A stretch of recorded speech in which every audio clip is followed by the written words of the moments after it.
Welcome back to the Titanium Hangar. This is Mike, and today I want to talk to you about the DX9 Dragstrip, and it's their take on Dragstrip, and it is a pretty good figure, actually, and I really like it. We're going to talk about this. We're going to compare it a little to the fans' toys. I got this at Shozy. You can get yours there, too. I have a link down below. Let's take a look at this guy coming up.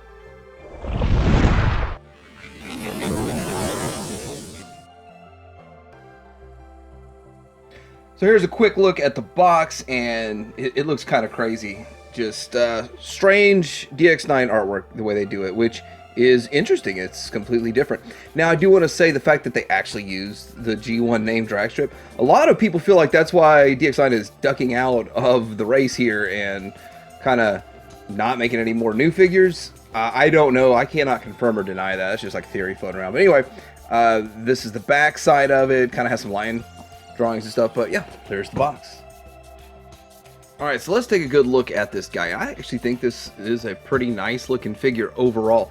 I do like the breakup of the gold and the yellow, and it's not just all one color like some other figures might be, just all yellow, but it looks great. I mean, the gold kind of has a nice sheen to it. There's a red stripe here, and there's a lot of color breakup everywhere, including in the face. And the face actually looks a little bit plain, sort of, but with all that color that's going on, I really like how they did it, though. So it's a pretty nice looking overall figure. And the head's actually a kind of a pretty good size head for this size of figure.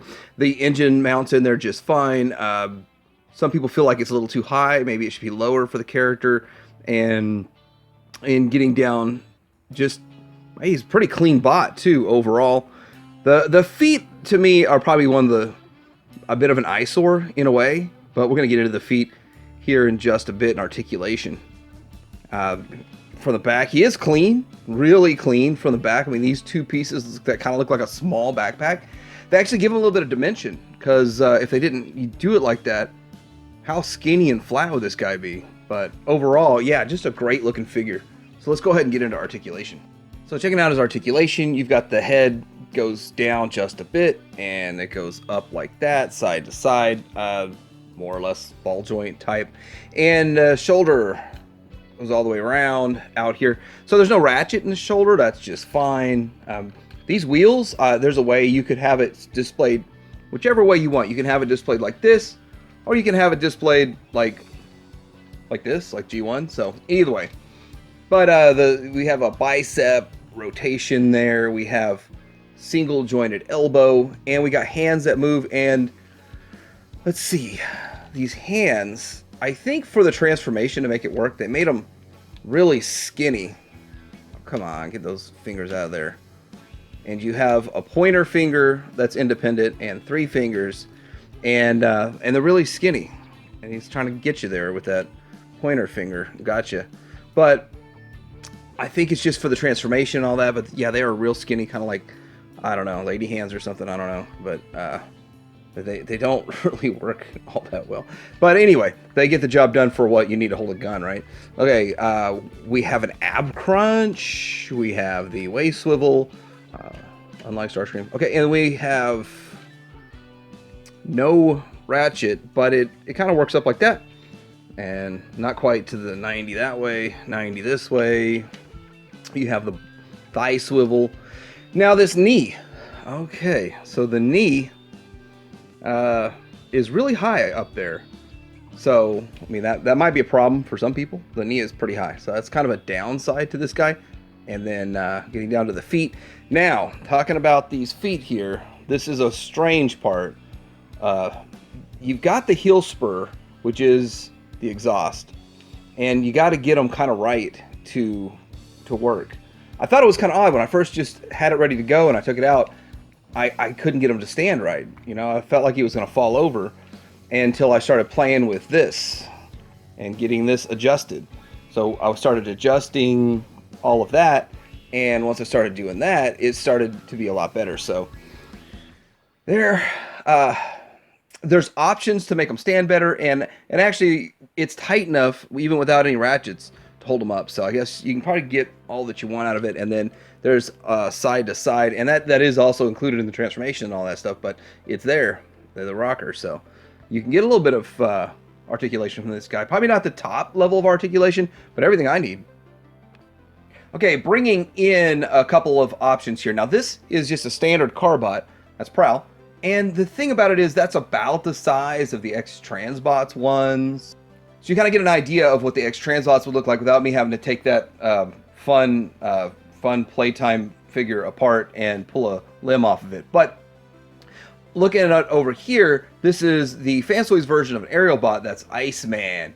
And I like Iceman. I think he's great. But look how much bigger he is even than Fanstoys version. And that's big because I'm hearing this is pretty much going to be the whole leg. And it's just going to attach like a standard combiner back in the day. And these are going to combine to a frame or a skeleton or of some sort. So that's why they're smaller and like $10 cheaper, but there you go. All right, so let's go ahead and try to get this guy transformed up real quick. And first thing we want to do is kind of fold these wheels back. Not wheels, this tail fin, sorry. Tail fin back. We're going to disconnect this. That's kind of a little connection piece there that was holding it in with this tab. And then same thing over here. I guess we should do one leg at a time. All right, and we need to disconnect where this connects. Right here. And so that's going to free up this whole armature, and we're going to fold this in on itself like that. And then we're going to fold this wheel out, lift it up and over like so to get it out of the way. We also want to, this is kind of a filler, a robot filler. We want to slide it in there. And this piece here is on a slider, it goes back and forth. That slides in like that. Now all this is solid, and we're going to sideways Combiner Wars rocket into place here. And then once it's in place, we can rock this up. Yeah, I guess you can see the tab from this side and tab that bad boy in. So getting close with that leg, fold this back over. We sort of have this leg done. Get that in place. And I think I'm a little bit too off on the camera. So let's do that. Other side here, we're going to disconnect this. And then that's going to free us up to fold that piece in. And then we're going to double collapse this in on itself. Fold it over. Open up this tire. Fold it. Oh, gotta get that out of the way. Fold it out of the way. So we got everything out of the way so we can sideways Combiner Wars this in. We got everything out of the way.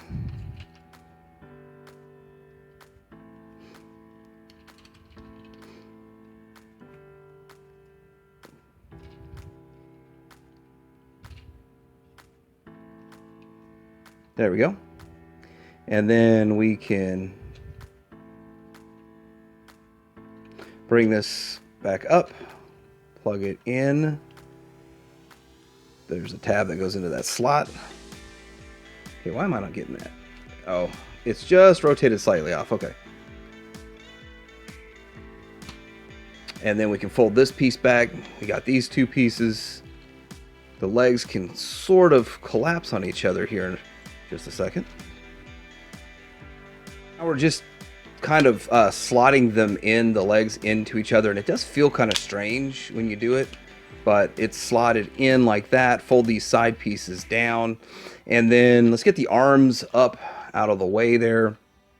We need to pull this engine out, and probably most people would need a tool or use a tool or something. I'm going to show you a quick, easy little trick.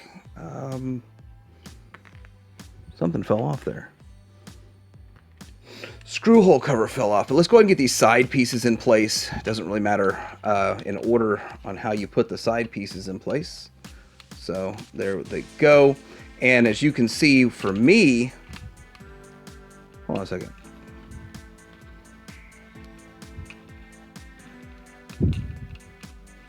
my screw cover fell off. So let's see. Put that back on there like so. I didn't even know I had a screw hole cover. Now this is going to be a fun little trick here. You open up the back, and from the back just push out this engine. You don't need a tool. You don't need to spudger it out. You can flip this around, flip this piece up, the roll bar up. There we go. Now, since we got this open, we might as well pull out this nose cone piece, flip the head around, put the head back in. There it is. Now, I kind of feel like it looks better if you have the head backwards, but I don't know if it would scrape the paint. So you could effectively turn the head backwards, put it in. It just feels like it might scrape the paint though. So I'm not gonna do that. I did it once, I never scraped the paint, but you know, it's an option, something that can be done, I guess. Now getting into the arms, I think the arms are the trickiest part of this transformation, and I'm probably going to fumble with it just a bit, but we want to kind of close up this lady hands there, turn it around, and then we're gonna slide it up, fold it into this cavity, which there's plenty of space. I guess I could have made them a little bigger. And then we're gonna fold this back, tuck all that back in and collapse this back. No, what's going on here? All right, so we're gonna have to start turning some stuff so it makes sense to be part of the front end, and we need to rotate the wheels around. As I said, it was kind of an optional thing to rotate the wheels, whether you rotate the wheels or not. So got the wheels rotated there, and we've got the front end looking like a front end, and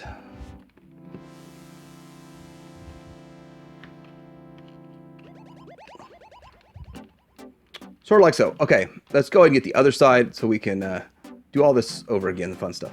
We need to close up the lady hands, open up the arm, kind of slide this around so we can get the lady hands in there, close this back, turn it a bit. We got to get this little filler flap, where'd the filler flap? Filler flap opened. I guess I was doing it from a different angle last time. And then got to rotate it till you can actually turn, and there we go. We can turn that, and then get everything set up. Filler flap's got to go to the inside, like so.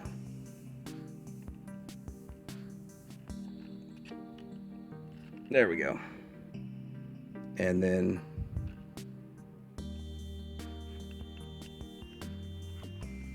rotate that around. So we got the wheels into place. Then we got to put these into place. I feel like I got my wheels wrong a little bit. So this is where I kind of get confused myself. So the wheels are on like a double rocker, and you're not going to be able to close this up if you have the wheels in the wrong position.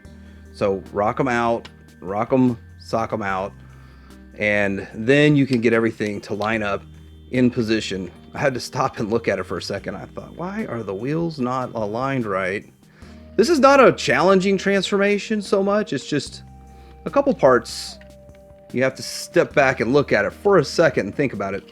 And this piece here will tab in with all of these. Look at all those things it could tab into. And then tabs into these two tabs right here. Get them aligned just right. Tab it in. And it's a pretty good transformation. So there we go. No driver. All right, so let's go ahead and do some comparisons. This is DX9. This is Fans Toys. And one of the things you're going to notice is the DX9 is much longer. And that's the thing. Not ridiculously longer, though. It's just a little bit longer. So there it is, kind of a better look at the two. And I do want to kind of point out the gold accents kind of show straight through the center of this one here. And no chrome. When you see the chrome, I like the chrome on that. I like the chrome on the wheels. So kind of different takes on the same character And they both look good, and they both have things that are going for them. This one doesn't have a driver. Maybe we can borrow X-Transbots. There, I had the X-Transbots driver literally just laying around, so I threw them in there just to see what it looked like. I guess you could pull that off. And here they are with Takara Hot Rod, Fans Toys, another one of theirs. And that's kind of the size scale comparison. I think they all would work and fit fine, mix and matched. And I think both of these actually fit the G1 very well too. So they work really well. G1, I actually think the Fans Toys color scheme is a little closer, but yeah, it works. All right, so one more feature for this guy is how do you get it into combined mode? And am I zoomed in, zoomed out? Okay, so we have to separate it right here, which I had it tabbed in a little bit too good, I guess, but we'll move those out of the way. And then lift up the engine cover piece, and it's going to go through the flip. Okay. Partial transformation. And then we're going to slide this off, and then re-put those pieces in. And you have the two sections that you need. This is real simple. It just, the notch there slides in, well, the tab slides into the notch, and something sort of like this. Ooh, that's easy. And then this one here, it does the same thing. There's a notch and then two slots, and so we'll need to, so you can kind of see, it just really does slide on. Way easier than what happened with it on the other side. And I do need to show one thing. You need to fold these down so it fits. It clears the hand. Gets the job done. Oh wait, and this Minosaur is done! So this was my look at Dragstrip by DX9. It's a good, solid figure, and I like the fact that DX9 is done with this Minosaur. I like the fact that we know where we stand with this whole figure. I like the fact that it has some color breakup, some different paint to it.